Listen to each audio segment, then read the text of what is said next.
Good. I think we're live now. Hello. Hey, good morning, good afternoon, good evening.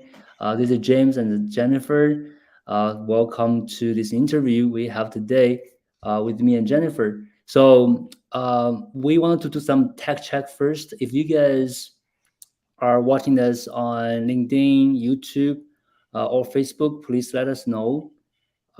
Please let us know that you can hear us and see us okay. So we want to make sure that we're live everywhere and we don't have any tech issue here. Sorry, we have trouble playing this video. Yeah, I think something is wrong with Facebook. Let me try to do this. Okay, edit, remove. Okay, save changes. Anyways, yeah. So I see YouTube. Okay, hello from Boston. Somebody commented on LinkedIn. Jeff watching from Oman Beach, Florida. Looking forward to it. Thank you, thank you.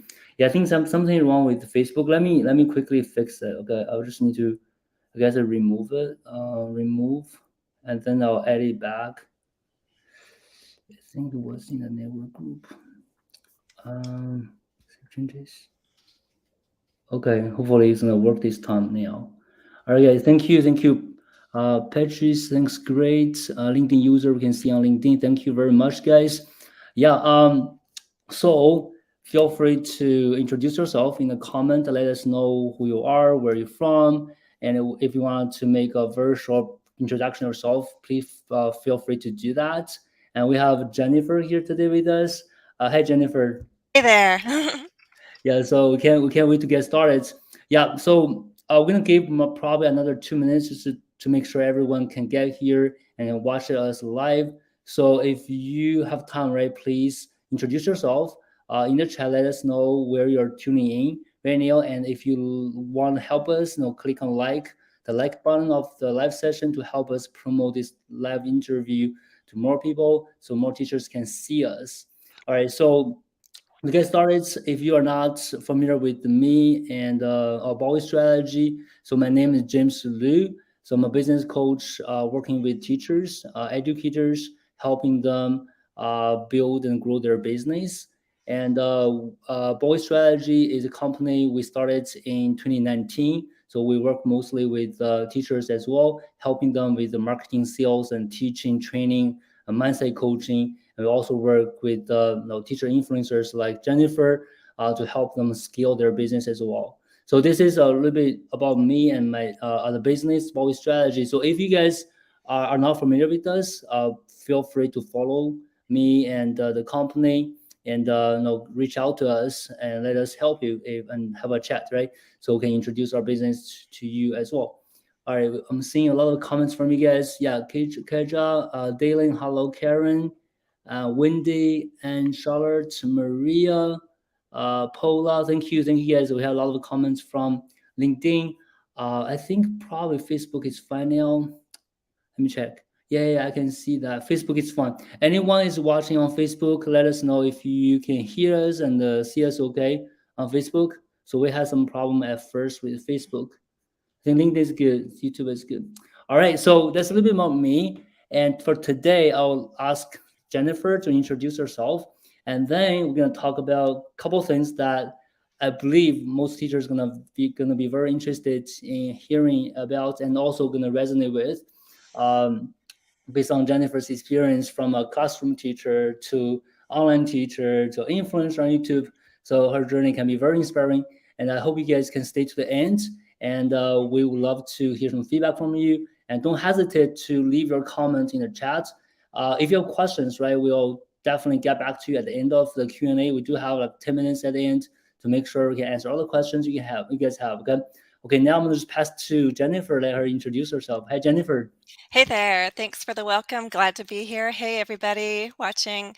So, if you don't know me, my name is Jennifer Lebedev. Online, I'm known as English with Jennifer, but I actually started out as Jennifer ESL. That's a whole nother story of how I rebranded. But I'm an online teacher. I came from the traditional classroom.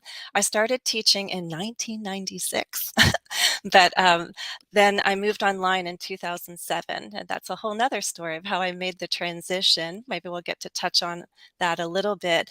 But I wear a few different hats, probably like a lot of you. I don't just teach. When I say I teach one-on-one in small groups, and then I'm a content creator. YouTube is my main platform. I also am on Instagram creating content.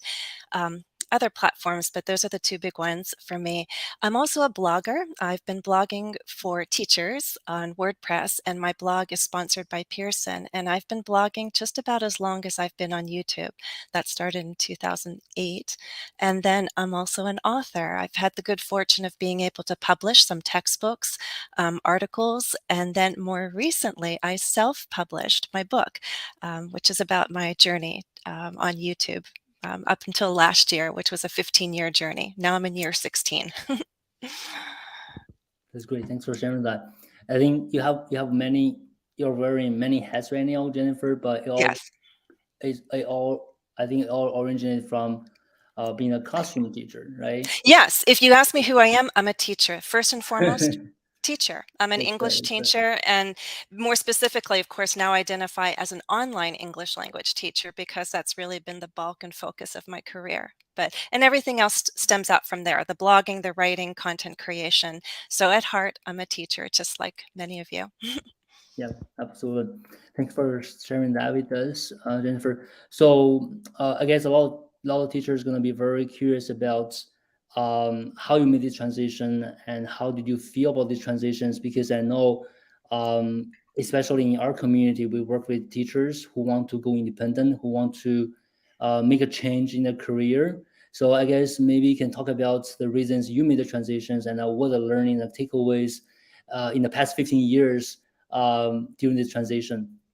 So it's sometimes easier to give advice than to take your own advice. I'm learning that. I'm learning that to talk to myself as if I would about to other teachers, students, people I care about. It's hard to give myself or take the same kind of advice. But the one piece of advice I have for people thinking about making that transition or any kind of transition is not to let fear hold you back. It really was my passion for teaching, which I think many of you can relate to. I was in the classroom, then I became a mom of one, then I became a mom of two. I had a book contract that was just ending, and I had to ask myself, do I want to try to go back to the classroom or not? In fact, I did try a little. It was really hard to make it all work.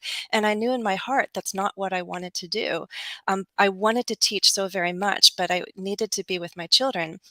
But the desire to teach was so strong, it needed this outlet. It's like, the artist who needs to paint or something like the musician who needs to play a song. I needed to teach. I didn't care if it was for free, where I wanted to teach. And YouTube was just starting out and was just like, well, Yeah, let's try this, create a username. Jennifer ESL, okay. And I just started uploading to see what would happen. It was an experiment. I put some thought yeah. into it and then started uploading. And I was like, wow, people are watching and they're commenting. And it wasn't just teachers, it wasn't just students, it was other teachers, professors, because it was an opportunity for teachers too to like, oh my gosh, she's like putting her teaching on display. Like, how often do you get the chance back then, 2007, to Right. observe other people doing it? So it was this need to teach, and I wasn't ready to go back to the traditional classroom because it didn't fit where I was in my life at that point. So I started just teaching and experimenting. It was received well, and I continued, thankfully, that the support was there. Um, and then eventually I realized, hey, I do need to monetize this because as much as I love what I do, I can't continue doing this for free. So I needed to make my contribution to the household income. Yeah. And that's when I started to discover, I could make this work. I could. That's good. That's good. Thanks. Yeah, Jennifer, I think I learned three things from the story you just shared. Number one, as long as you're passionate about teaching, you're a teacher, there are many ways for you to deliver your service to allow you to work with students, right? Yes. Classroom teaching, online teaching, in person, offline. There are different ways, and Yes. working Yes. with companies, working with schools, working with Yes. yourself. So as long as you're passionate about teaching, you Yes. can always find different ways to teach. That's number one. Number two, I think the fears you mentioned, a lot of people get used to what they used to do. They've been classroom teacher for 10 years, 20 years now. Yes, They yes, want to change. They have a lot of fears. No, when you have a fears, I guess, relate to your passion, right? If the current way of teaching is not working anymore, you still want to teach. Just remember there are so many other ways, and so many yes. other teachers are doing it. If they can do it, if Jennifer can do it, you can do it too, right? That's number two. Yeah. Yeah, I yeah, was just saying, again, you have what's most important. You have the subject matter knowledge. You have yeah, the skills, you have the knowledge. You just have to figure out then how do you transfer it to a new platform and then transfer it with a new set of tools. But you know how to teach. You know what you're teaching. That's the hard part. yeah. And you have it. You just have to figure out how to transfer it to a new platform. And remember, I'm not the first to say this. I forget who originally did that. If there's that goal that um, scares you a little but excites you a lot, that's the one you need to go after, I right? like that. That's I what like it that. is. So don't let I fear like hold you back. that. Of course you're going to be a little scared. Is this going to work? And guess what? You are going to make mistakes and some of your experiments are going to fail, but don't let that hold you back.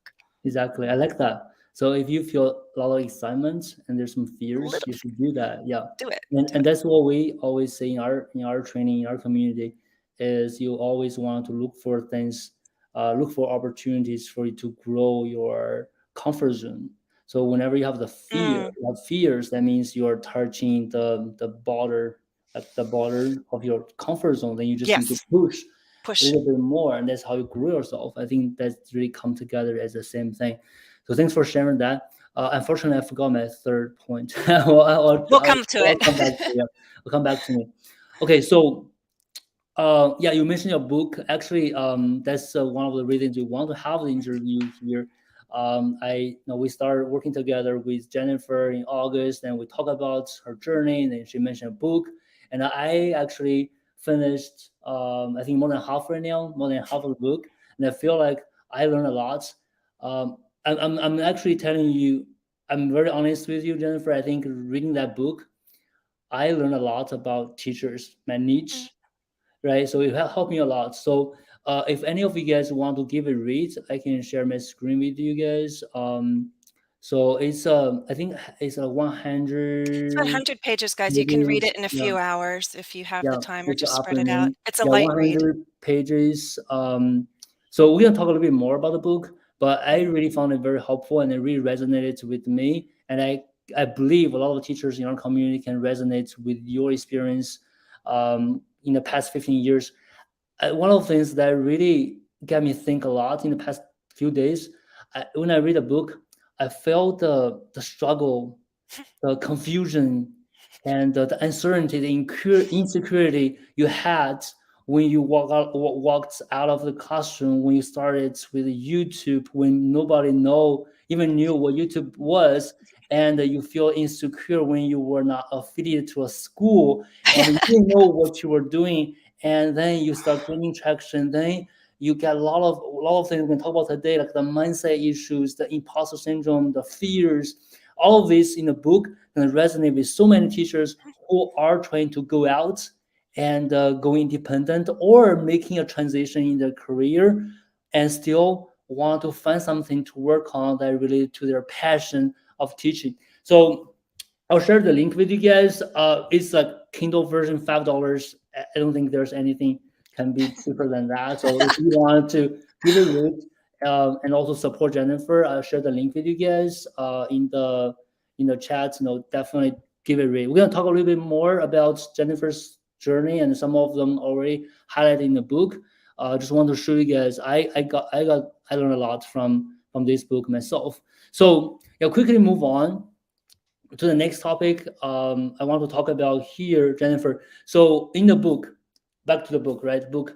I think in chapter two, you talk about one thing that I think almost all the teachers we work with had the challenge that related to the challenge they had in chapter two. So it's about handling criticism, negative comments, handle people who don't like you. I think that's so obvious because when you're a teacher, right, you're working with a small group of students every year, right? But now you are a teacher online. you are facing thousands, hundreds, thousands, millions of students that can easily Mhm. judge you, Mm. right? Make a comment on what you do, right? So teachers don't get used to it, right? It's really hard. I mean, even for me, I'm not even a teacher. Even for me, when I first started my business, it was a big struggle. It was like a big challenge for me to handle negative comments, and especially a criticism from people who don't even know me. Like Yeah, they yeah. don't even, they spend like 2 minutes watching your video, they're making a negative comment Yeah. that could screw a whole week of your time, right? So yeah, I want you to talk about that from a teacher's perspective. I know you've been dealing a lot of these. So how do you deal with it? How do you feel about it? And what you can tell teachers about it?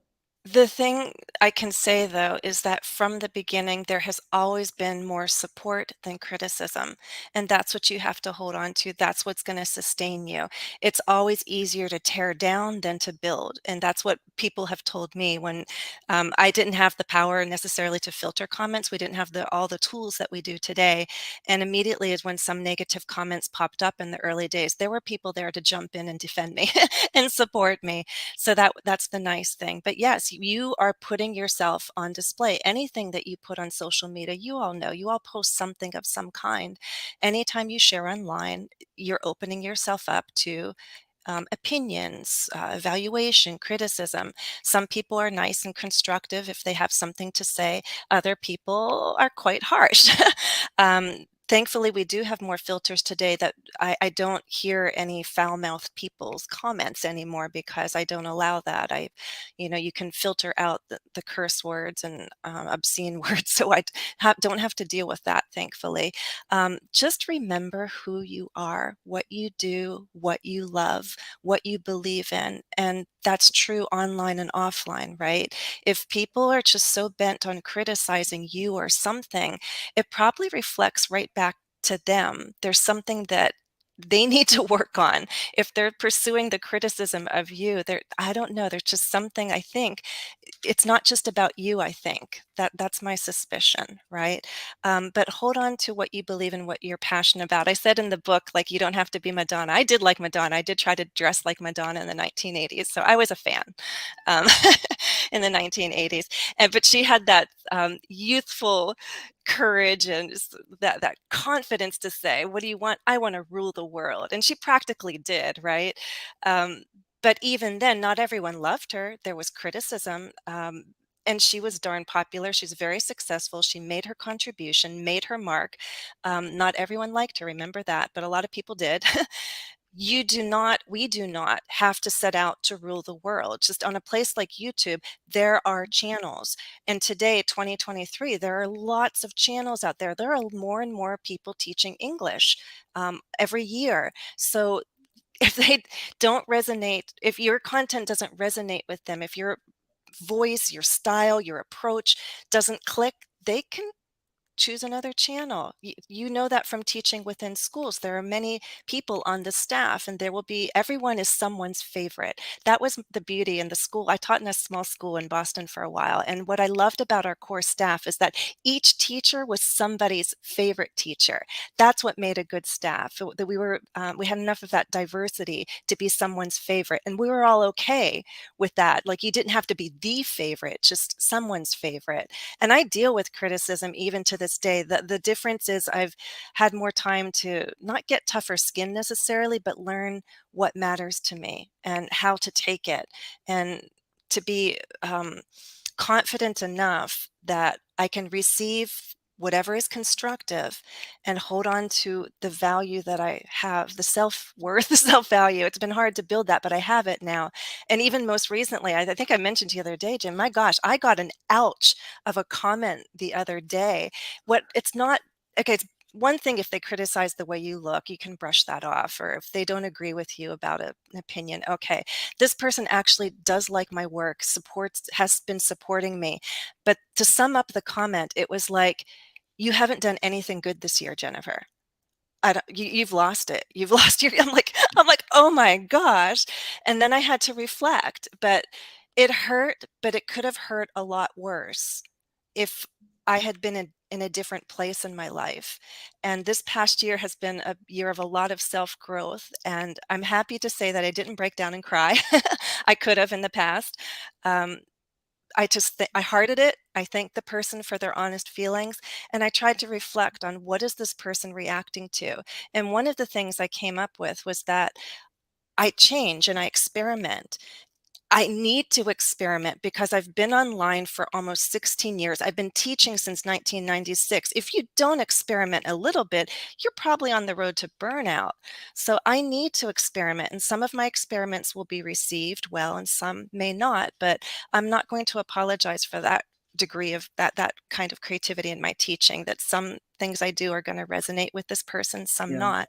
Majorities will still like what I produce. That was number one. Two, again, do I still believe in the lessons that I've published this year? Do I remember the purpose and the objective and why I created that and why I chose that topic, why I pulled these guests into my videos? And if I still have the confidence that yes, it has value, then I'm not going to apologize for that. I'm just going to say thank you for your honest feelings and thank you for your past support, which I did. And I hope that my future content will resonate with you. Thank you. I like that. Very, very respectful, and also I think that's a good way to deal with it. I guess regarding dealing with criticism, negative feedback, right? So a couple of things you mentioned. Number one, it happens to everyone. Everyone. Literally everyone who's online. You will get some negative comments, right? Just forget about it, right? It does not mean they're not representative. I think Mhm. most reports done these negative comments. So don't spend too much time on that. Don't get hung up on these negative comments. Don't let it screw your day. There's you feel a little bit, just let it go. Like focus on work, right? Keep delivering. Number one, Have a team though, because you need to talk about it with somebody because yeah, you do need to, community. it helps either to journal about it, reflect on it, talk with someone whose opinion you trust, to be your cheerleader, but also to help you through that reflection Exactly, process. Because exactly. the reason why I allowed this person's comment to be approved is because there was nothing offensive in the wording. They did Yeah, have support for me, and I thought, okay, it's valid. If they want yeah, to say absolutely, something negative, it's absolutely, okay. It was absolutely. polite enough that I Yeah, allowed it. yeah, yeah. So having a community, someone you can Yeah. Support. share this with, support you. Another number two will be when you deal with these negative comments, right? So just reconnect, I guess, reconnect with your passion, with your own goals, and remind yourself you're doing a good job. So what I do when I see something like this, I usually just go back to my client reviews. Turn on some of the videos my clients recorded for us, and then just watch them to remind me, okay, I'm not doing such bad job. I'm actually doing good job. I'm actually changing lives, right? I'm actually working, delivering. So remind you because it might hurt your confidence, right? Mhm. So so knowing that happens to everyone, and also just find a way to deal with it with the community or connecting with your passion, looking at some of the good ones you had, right? So I guess we're gonna no, this is a very quick topic I want to talk to you guys because having someone like Jennifer who has a lot of followers and most of you guys, and talking about dealing with the negative comments will remind you, it's not a big deal. That's good. Thanks for sharing that, Jennifer. Yep. One thought I Yeah, just would say yeah, is that yeah, people are chatting a lot about the yeah, niche, however you want to say it. But the idea, I guess, if you are experimenting and straying a little bit from the norm, you might even communicate that to your audience. Say, guys, here's a new video. It's a little bit different. Hope you like it. So if you are intentionally deviating a little bit, you might just set it up that way so they know how yeah, to receive it. yeah, But or if it wasn't your intention, then you could see, like that person said, nothing good this year. I had to think, okay, what have I done this year? And how has it been different from his point of view to everything else that I've been doing? And I know that there are some favorite playlists, and I have to reflect, do I really want to continue those playlists? yeah. Or do I feel it's Exactly. time for me to move on? So Exactly. again, reflect. If there's something constructive, then take it, thank them for it, and reflect on it. You do need to Absolutely. read the comments. Absolutely. If they're Absolutely. delivered politely enough, Absolutely. reflect on it. Absolutely. So we shouldn't treat all the negative comments the same. Some of them are just Yeah, nonsense. rude. Some of Yeah, them can give some feedback. I guess yeah, for the ones who do, you do get some feedback from, right, can help you improve. I yeah, guess I want to ask audience. We got, I think right now we got probably about 100 people watching right now from different platforms. So I want to ask you guys, have you got any negative comments? Did that bother you? And what would you do differently from today? And feel free to comment in the chat to let us know. We're gonna read some of them once we get to it, right? Please let us know. Have you had experience, similar experience? How did you handle them? Okay. While you guys doing that, I want to move on to the next topic. So Jennifer already mentioned a little bit. I think it's very important to remind everyone here as well is when you are doing the business online, when you move online, right? You can be yourself. I think that's a very interesting topic to discuss. You can be yourself. yeah. So very quickly from my experience is we have a lot of clients working with us. We have a lot of training, like cookie cutter training that works for most of the people, right? And then a lot of clients just try to follow what we teach them or follow others, and they forgot to be themselves. Mm, And they forgot to customize the messages, customize the copies to reflect their personalities, right? So that's something I always remind our clients: that you can be yourself, right? Get your some personality into it, and don't be afraid of being yourself. So I guess Jennifer, what do you think about this part? I think you mentioned that in the book too. I Try did. to be Yeah. yourself, right? Yeah, I have a chapter called Finding Your Inner Rock Star. I did a Right, right, presentation on that in Chicago way back when, and it's an exercise. It's a fun exercise to consider because there's this performance element that we all do. Um, when we teach, we perform, whether it's online or offline, in front of a classroom, in front of a camera, and it can be helpful for you to think like, who is your inner rock star? And I got that idea from this NPR article about this classroom teacher saying her inner rock star was Bruce Springsteen. So she wants to rock it when she's in the classroom. And I thought that's fun, that's exciting, but there's no way that Bruce Springsteen is my inner rock star. Nice guy, nice music, but doesn't resonate with me. And when I went on that reflection journey, I came up with Fred Rogers for a lot of different reasons. If you know his show, Mr. Rogers' Neighborhood, his yeah, career, there's so much of what he did that is beautiful to me. And I can only hope that part of my career matches some of what he's done and how genuine he was, how caring he was with a boundary, but with caring. And the reason why you do that exercise is you need to know, who are you and how do you want to be seen? How do you want to present yourself to your audience? There's different aspects of our personality. Which ones do you bring together for that online presence that you think is going to resonate best with the audience that you're targeting?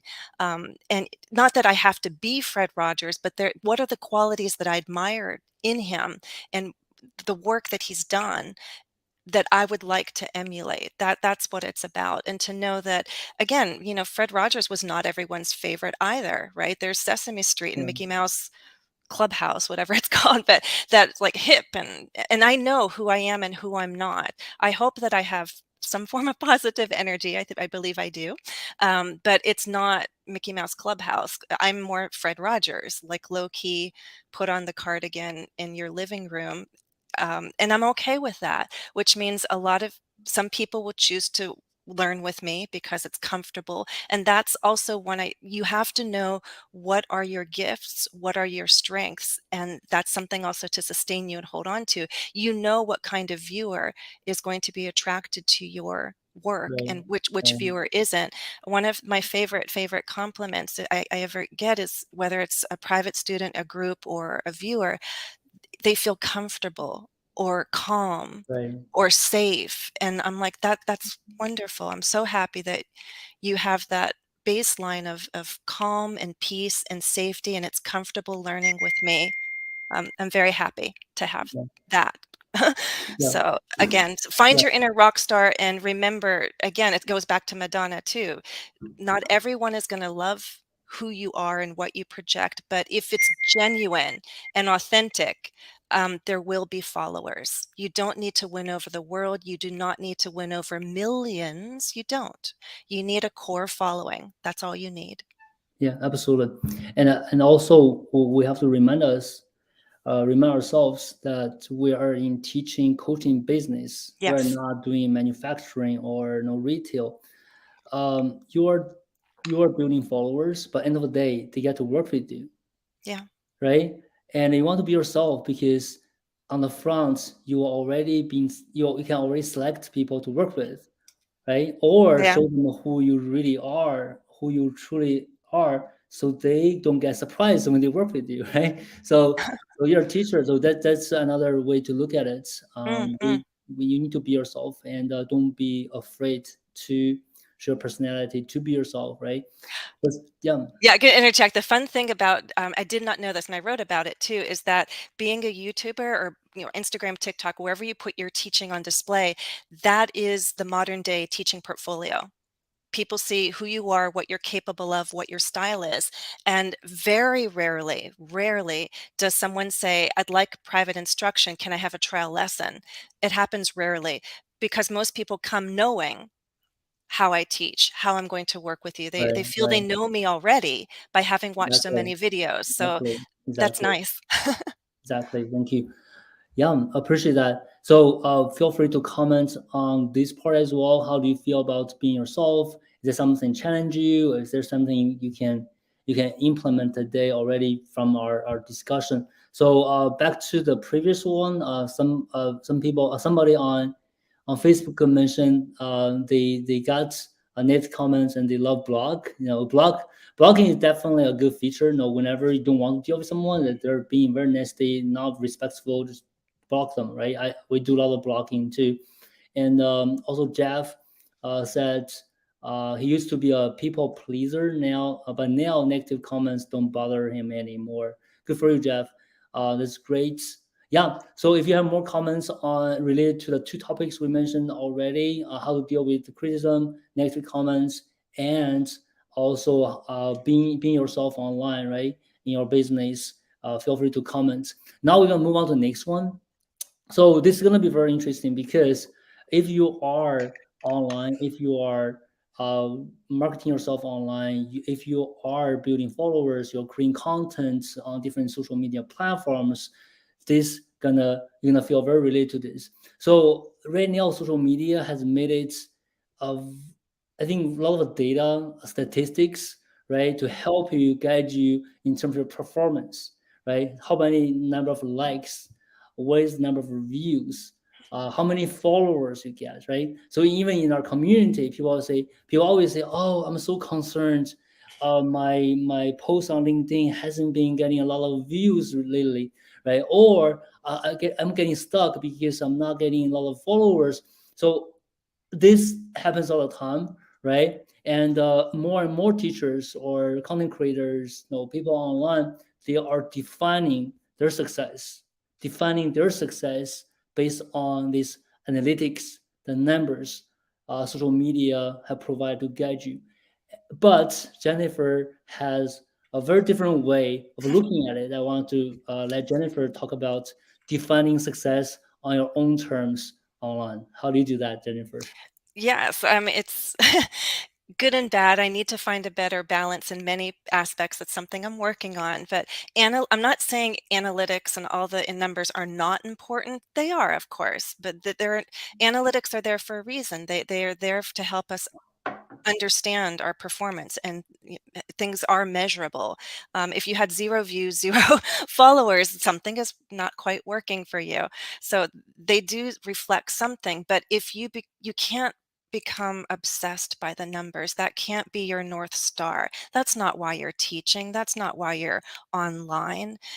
You can be happy with a certain core following without hitting all the milestones that social media tells you to hit. And it's hard because if you do log on every day, you're going to see, for example, on YouTube, they use the reds and the greens. It's very visual. It's like a teacher correcting in red pen. And you're like, oh no, how many mistakes did I make? You look at the analytics and it's either green going up or red going down. If you see the red, you're like, oh, which category am I going down in, Or great job this month, you've increased by X percentage, or this month you went down. Let's work on that. And it's helpful and not helpful. Just be careful. The analytics are there to guide you, but you cannot be obsessed by them. There are days, there's plenty of times I don't pay attention to them because I found it's toxic for me. It takes away from my joy. It can threaten my passion, and I just don't want to make that my North Star. So I have to redefine my success. Last year was a great time to do that because I hit the 1 million mark. And I was proud of that. I was grateful. There's also gratitude, a lot of gratitude in there too, because obviously you can't hit such a milestone without support from so many people. Um, but I also hit a big milestone birthday, by the way, and I needed to reflect. And it's funny, the first time I wrote my introduction, um, I hired an editor, Walter and Burns, thank you very much. And he's like, wait, are you like, I can't, are you quitting or are you going on? I'm like, ooh, I didn't write this clearly enough. I had to rewrite the intro and said, no, I'm not stopping. I just need a rest stop.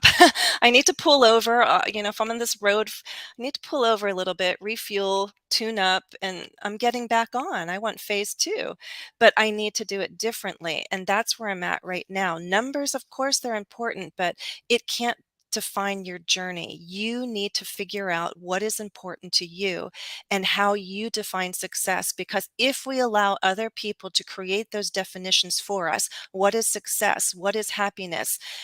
If we attain that, it's not going to be fulfilling because it didn't come from within. We can't let other people tell us you're successful because of X, Y, and Z. We need to define X, Y, and Z for us. So for me, I had to do some soul searching and think, what is success? It just because I have a gold play button, does that mean that last year I wasn't successful? So it's not about the numbers, it's not about awards. It's nice to have that recognition, but obviously we're doing our work for something much greater. And so I think, again, for me personally, it's been shaping this definition based on um, my commitment to the purpose that I've set for myself, the impact that I know I've had. And again, yes, you could measure that impact with numbers, but I'm choosing not to. I love when I get an email, a video, like it was just about last month, somebody emailed me this beautiful video because he had studied with me years ago and then came back to me. And he took the time to say what my videos and my channel had done for him and helped him in his career. Those are the moments that we live for. That is almost like more than the gold play button. When someone says, you helped me, you had an impact on my life, you helped me attain my goals. I'm like, wow, that's success. The fact that we have an impact on people and we truly help them get the communication skills they need to reach their life goals, that's beautiful. That brings me to tears more than seeing, how much did I increase my viewership by this month? And if I only got one such beautiful moment, great. If it's 2 or 3, I mean, they're all beautiful. I'm not gonna count. I'm not gonna count how many of those beautiful moments I've had, and I'm not gonna give a spoiler. In the book, I have a special name for that kind of beautiful moment. But I'm defining success on meaningful connections, impact, the joy that my work brings to me and to others, and I don't think that is always measurable or quantifiable. Numbers are important, but if I say in the book, if I die tomorrow, I don't want a string of numbers by my name. I'd rather have beautiful words coming from people about what I meant to them and what I've done for them and how they feel about my work. That's what I want. Thank you. Thank you. Appreciate that. I think um, I believe every one of us should listen to this important message. Um, yeah, we got lost. I think I we do. got lost very easily. We got lost very easily when we are online, Mm, when we are kind of buried by all these analytics, numbers, different ways, KPIs, all the different things, right? yeah. Metrics, and then we got lost. We forgot why we are here, what it's for.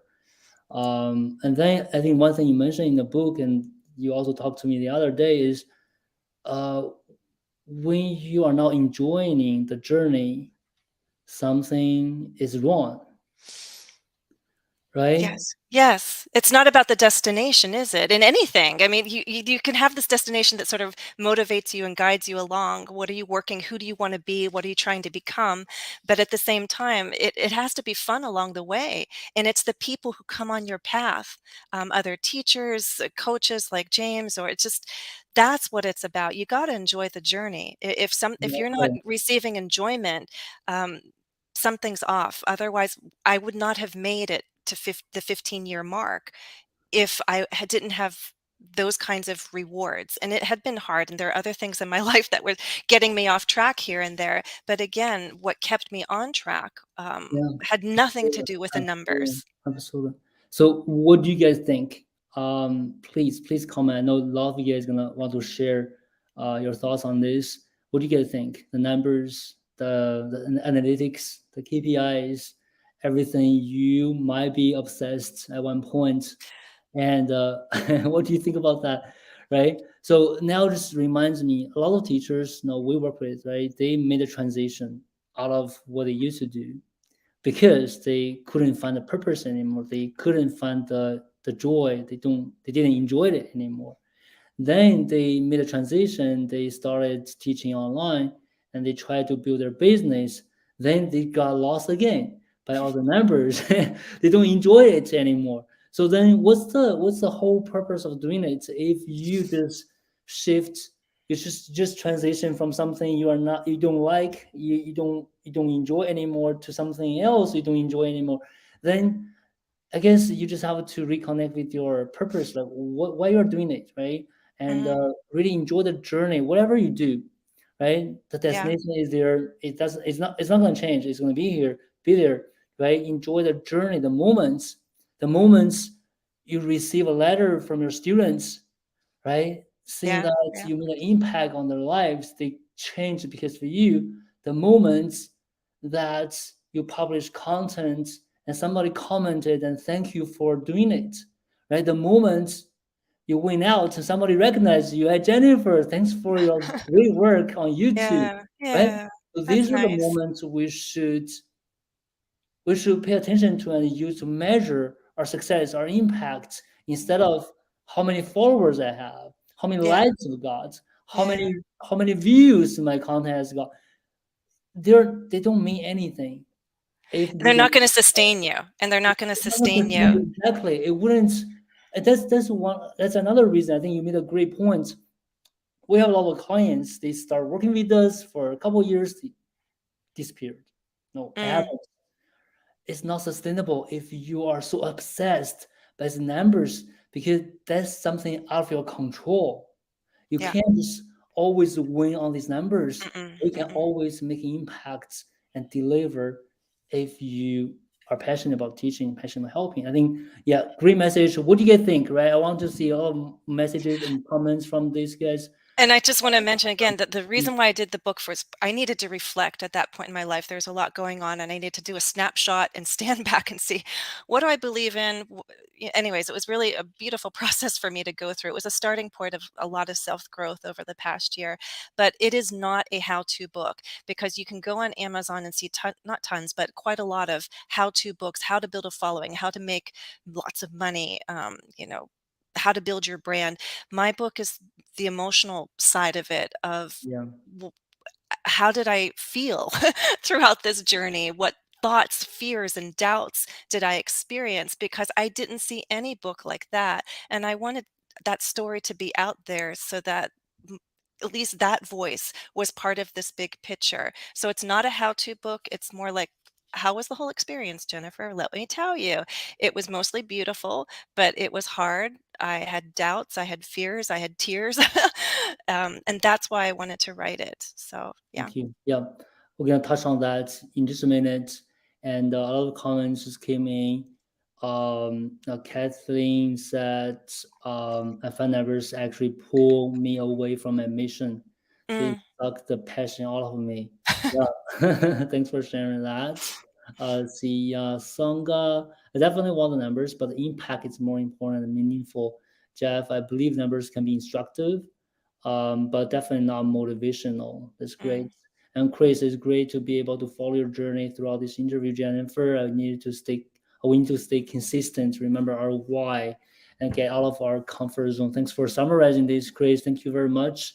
Yeah, so regarding the emotional side of the journey, right? It's not a how-to book. I Mhm. guess there are many how-to books already. There are, a lot of training you can get. To me, to be successful, 80% is about the emotional side of it. It's about the mindset. It's how you feel, because it matters the system. It matters with the sustainability, right? Mhm. You Yeah. can get some success in 1 month, 2 months, but that wouldn't make you successful eventually, right? The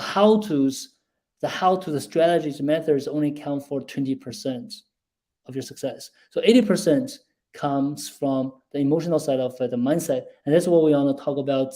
That's the last point we want to talk about, the mindset.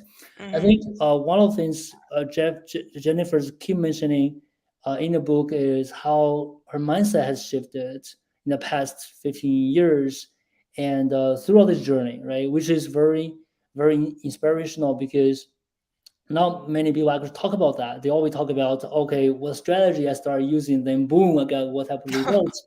But then the result will come when you actually shift your mindset, you become a different person, right? So I want you to talk about that, the mindset shift throughout the journey, Jennifer. What would you want to share with us today regarding mindset? It's hard to summarize it all. I'll try, but there's a lot of shifting that has gone on and is going on, especially over this past year and at this moment in my life. But one of the big ones I'm still working on, and that's what brought me into James's circle, is the mindset shift of teacher entrepreneurs. That I still identify myself first and foremost. I am a teacher. I'm a teacher, but then there's sort of that resistance and a limiting belief that's held me back from growth, because I'm like, oh no, I'm not that business person. I don't like numbers. He's talking 80-20%. I don't think in terms of numbers. I see it differently, but I realize, I do need to embrace that aspect more. I do need to wear that hat better. So that is a shift more recently. The other shift I think is huge, and it's my biggest chapter in the book, is the work-life balance. And I'm hoping for more opportunities in the future to talk about that, also in a discussion setting. So look out for opportunities for there, because I think we need to talk about this, everyone in general, but teachers specifically, because burnout is part of it's a common happening, but it can happen online too, offline, online, and we need to talk about that. And I realized that I wasn't taking care of myself in the best possible way, and that more recently I've been asked to talk about what kindness is, and I've defined it as two things. It's kindness to ourselves and kindness to others. And it took me a while to really understand that, because again, so easily we can give advice and caring to others. It's our nature. We chose this profession because we're in the service of others, so we want to support our students, comfort them, cheer them on, etc. How do we talk to ourselves? I bet a lot of you are just like a lot of negative talk. I've had a lot of negative talk. Self-talk is what I mean.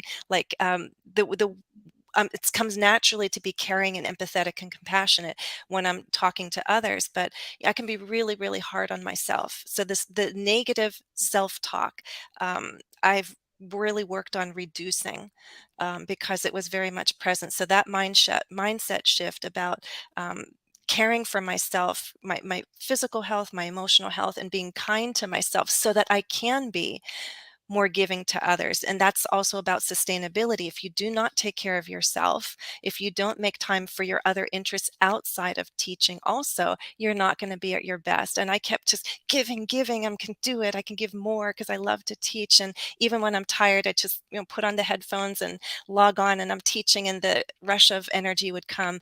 But burnout always threatened. Yeah. I needed and still need to take good care of myself, and I've grown over the past year. So there's that mindset shift, first of all, from teacher to entrepreneur. I'm trying to find a better balance. I'm also shifting my mindset on self-care and how I need to take care of myself so that I can give my best to everyone. And the other big one that we need to talk about as teachers, you almost need a whole nother hour for this, is the mindset shift on money, something that we don't get to talk about openly in a way that is healthy. And so I'm shifting my thoughts on money and earning. And you can ask me more questions on that, and I can Yeah, happily go into sure. that. for sharing that. Yeah. Work-life balance is important. I hope we can get another opportunity to talk about this. I find it's more and more important while we're growing a business, because you have to care, do more self-care. And about money, yeah, so that's actually a very interesting topic among teachers, right? Um, Many times I heard teachers telling me they feel bad when they asking for more money, right? So it's very strange to me, because I am not from a teacher background, and I always believe in the worth, right? You're asking for what you're worth, and if you're worth that much, and you're getting people a better job, and they got their salary doubled, and you charge them $10 an hour, which does not make sense to me, right? So that's why we can talk about that. I know you have also been through different prices in your own teaching. And I remember you said started from $10 an hour right at the very beginning, and then you increased it, right? And Yeah. how did you overcome that very strange of feeling of money, and what do you want to share with I'm teachers too? I don't know if I fully I'm shifting. I'm in the shift here.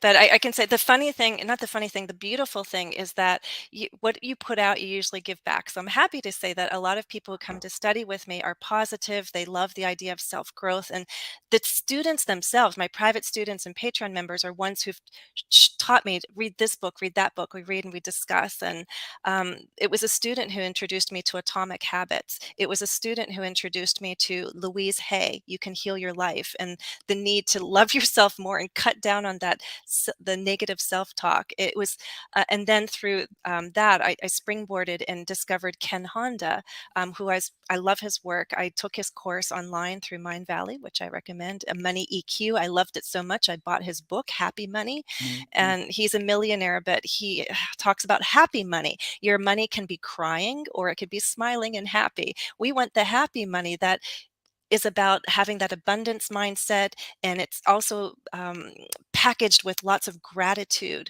And that's what I'm in pursuit of right now. I had limiting thoughts, and Louise Hay talks about that too, of I can't ask for that much. I don't know. Am I enough? Am I worth that much? All that self-doubt of, but these are my students and I can't ask them to pay that much. There's a lot of limiting beliefs that can hold us back as teachers, but then you realize what you need to pay. I see a fellow Bostonian here, so it's not exactly cheap to live in Massachusetts. A lot of places, it's the cost of living is high. We need to earn enough to live.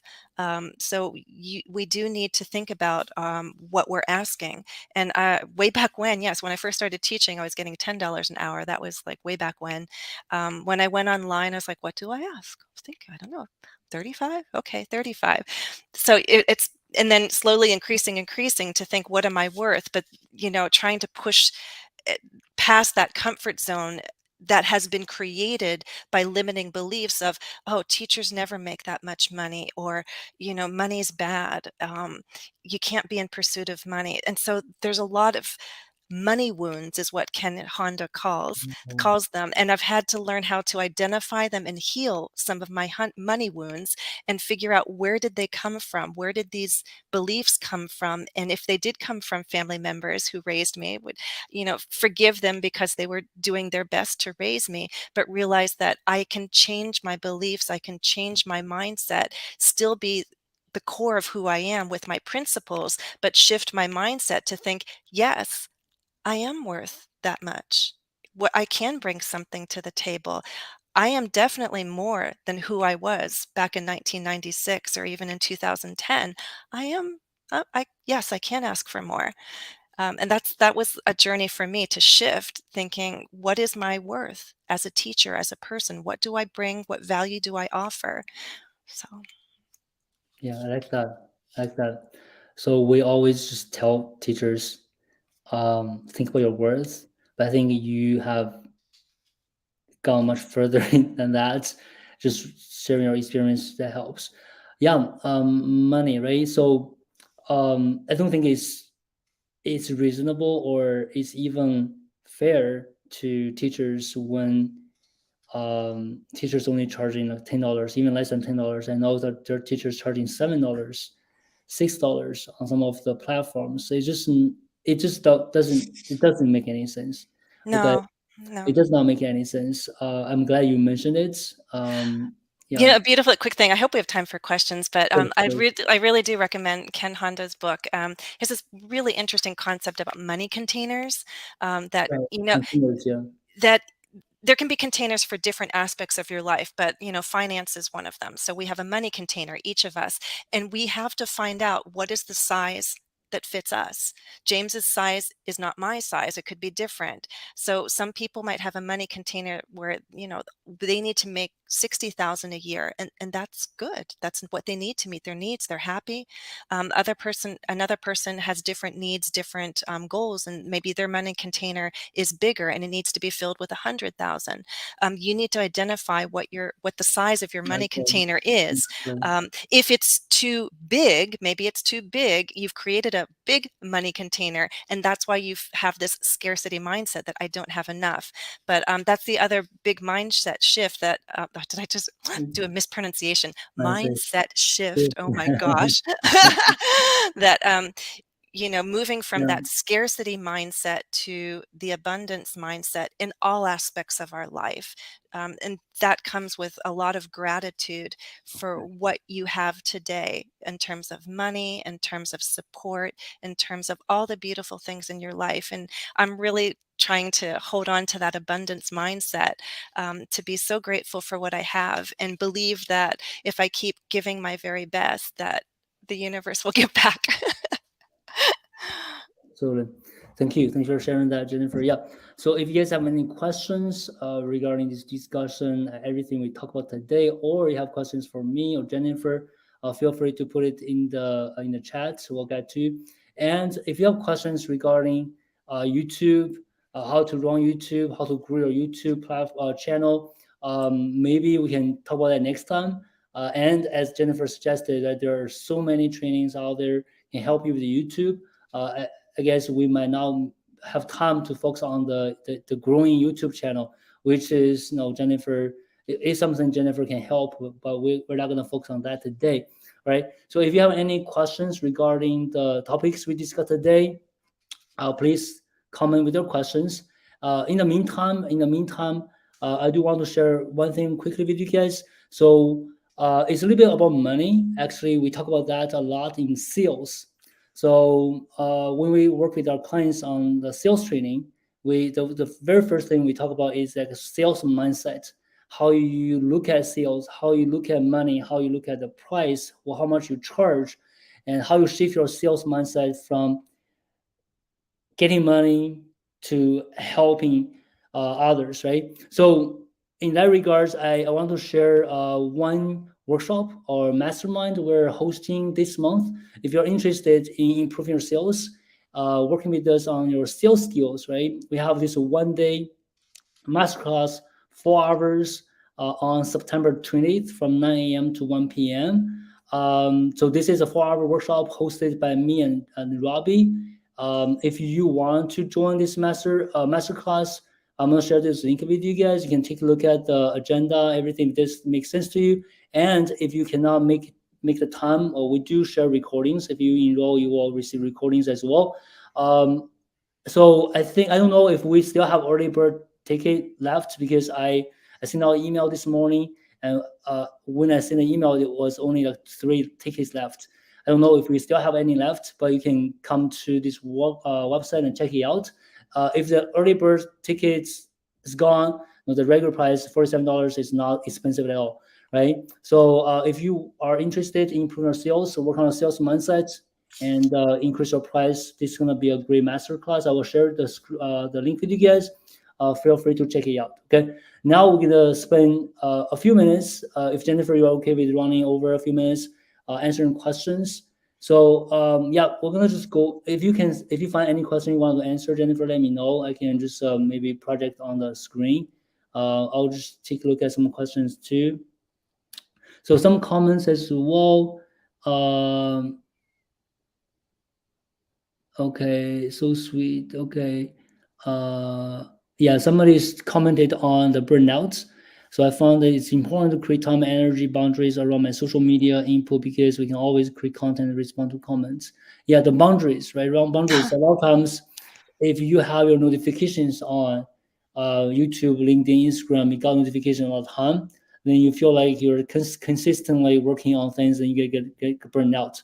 Having like fixed hours, Hmm. open like a window. I only deal with the comments, notifications now within a Yeah. 1 hour of my day. That Hmm. much easier. Then you turn off your notification. You don't Yeah. even look at it. Yeah. It's actually make you more efficient, Yeah. right? Right. So that you agree with that, Jennifer? I do. I do check the public comments daily, and I'll go through them usually toward in the morning, and then I set them aside. If I have time later, I'll go back, but it's no longer my priority. I check every day, answer, and then move on to the things I need to do. Great. Yeah. That's great. Yeah. Um, okay. I'm wondering. All right. So let me see here. Uh, okay. So the thing that holds me back is knowing that there are students out there who actually cannot afford lessons with me and my true value, but whose lives could change dramatically with my help. Yeah, I can comment on that. So, as a teacher, you always so the only very commonly you when you imagine working with the students, you're imagining helping them in a one-on-one setting or in a group setting, right? So that's most teachers do when they teach students. But when you move online, there are actually many different ways of helping your students. You can help them one on one. You can help them in groups. You can do webinars. You can do workshops. You can have digital courses. And with different products offers we have, you can price them at different price points, right? Depending on the engagement or your involvement in delivering the service. For example, if you have a digital product, it doesn't cost you any. It doesn't take any time from you to deliver it. You can charge it much lower, right? And these products can also help the students. And also that's what Jennifer is doing. Jennifer creating all the content on YouTube. If people can't really afford anything, they can just learn from Jennifer's YouTube channel, right? Mm. You are helping them, right? But if you have to spend time working with the students, you should really remember now charge what you're worth because you are responsible not only responsible for students, you're also responsible for your family, for yourself, right? And the other thing is like what Jennifer mentioned at first, when you cannot even sustain, you have to quit, Mm. right? Because you're not getting anything out of it, then there is a lose to all of us. Hmm. You stop creating, the students wouldn't get any content from you, and even the students who want to pay, they cannot work with you anymore because you quit. You get burned out, right? It's not sustainable. But Yeah. you need to sometimes, and that's please. I started to promote it when I published my book. I have a learner's pledge and a teacher's pledge, and that teacher pledge was written a long time ago. I was inspired by my father because he always kept his Hippocratic oath and this other oath. Anyways, he's a physician, and so I decided, oh, that's nice. We should have a pledge. What is my pledge? And so I wrote my own pledge, and that has guided me. And part of it is that when I feel tired and there's just too much, I need to step out of the classroom because then I'm no longer delivering my best to the students, and that's not what I want. So I know there are times when I've had to commit myself to making that happen, like, oh no, I need to post, I need to post, I need to post. No, if you're if it's too much and there's too much going on, step away now, take a break, breathe. The world will keep turning, life will go on, you can come back. And that's what I had to decide to do when I was selling a house, buying a house, renovating a house, transitioning with my kids. There was a lot going on. And I finally had to say, I can't keep this pace up. I need to make some changes right now. It could be different in a few months from now, but right now I need to pull back because I'm no longer able to sustain that. So as teachers, what is our commitment? It's being of service and delivering our best. If we're not capable of delivering our best, we need some self-care. We need to do some self-care so that we can return to our students and deliver our best. That's part of my teacher's pledge. Thank you. Thank you. I like that pledge. Thanks for sharing that, Jennifer. Yeah. So and Beatrice, said be fine with ourselves is so important in our journey to, yeah, be fine with yourself for sure. Okay, good guys. And somebody asked about the replay. So if you're on LinkedIn, the same link you are using right now will be the recording or the replay of the video. Okay, you can just use the same link. If you're on Facebook, YouTube is the same link. You can watch the recording if you want, right? So I guess that's it for today, Jennifer. Any last words you want to share? Anything you want to feel like wrap up with? Just again, define success on your own terms. That's the most important thing. Be kind to yourself as well. And if you're kind to yourself, you'll be able to be more giving for a long time to the people we care about, which are our students. Yeah, absolutely. And for those of you who are interested in the book, right? The book, it definitely worth your time reading it, and worth $4 to invest. So feel free to check out the book. I'll share the link with you guys one more time in the comments. Give it a read. I really think it's going to inspire you to continue and build a very successful, sustainable business online and continue delivering, helping, and making impact to your community or students. And thanks again, Jennifer, for being here today, helping us. And also feel free to check out Jennifer's YouTube channel and send her a message and stay connected with Jennifer. Yeah, thank you very much, Jennifer, and for spending time today with us. And appreciate it. We're gonna invite you back for sure for other topics we're gonna continue with in the future. Thank you very much, and thanks to everyone for watching, for spending time today with us. Feel free to send us a message with your feedback. Let us know how you feel about this, and hopefully we can get to work together with you as well in the future, and to help you build a successful business. Thank you very much. Have a Thank good you. rest of your day, and I'll see you next time, guys. Take care. Bye bye. Bye. Thank you. Bye bye.